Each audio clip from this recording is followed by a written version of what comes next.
హైదరాబాద్లో హైడ్రా అనేటటువంటి దాని పేరుతో టీఆర్ఎస్ అలియాస్ బీఆర్ఎస్ నాయకులు ప్రభుత్వం తరపున కొన స్థలాల్ని ఆక్రమించుకునో లేదా అసైన్ ల్యాండ్సో లేదా వివాదాస్పద భూముల్ని కొనేసినో ఆక్రమించుకునినో బిల్డింగ్లు కట్టారన్న ఆరోపణలు ఉన్నాయన్నీ కూల్చి అవతల పడేస్తున్నటువంటి పరిస్థితి అయితే ఉంది. దీంతో బిల్డర్లు అవి కొన్నటువంటి జనం సర్వనాశనం అవుతున్నారు. టోటల్గా చూస్తే హైడ్రా ఆపరేషన్ కొనసాగుతోంది. నేను ఆదివారం సోమవారం కూడా కొనసాగింది. రంగారెడ్డి జిల్లా గండిపేట చెరువు ఎఫ్టీఎల్ బఫర్ జోన్లో నిర్మించిన భారీ భవనాలు, చెరువులో నిర్మించిన అపార్ట్మెంట్లను నేలమట్టం చేశారు.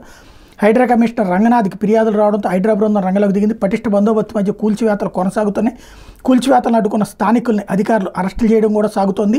అలాగే గండిపేట చెరువు చుట్టూ ఉన్న అక్రమ నిర్మాణాల మీద కూడా హైడ్రా ఫోకస్ పెట్టింది. 5 రోజుల్లో ఆపరేషన్ గండిపేట పూర్తి చేయాలని అధికారులు లక్ష్యంగా నిర్దేశించుకున్నారు. గండిపేట చెరువు బఫర్ జోన్లో అక్రమ నిర్మాణాలు కూల్చివేస్తున్నారు. మరోవైపు చురుకూరు, నార్సింగ్ మండలం ఖానాపూర్లో కూడా భారీ భవనాలను కూల్చివేస్తామన్నటువంటిది కూడా చెప్తూ ఉన్నారు. ఇది ఒక సంచలనాత్మకమైనటువంటి పనేనని చెప్పాలి.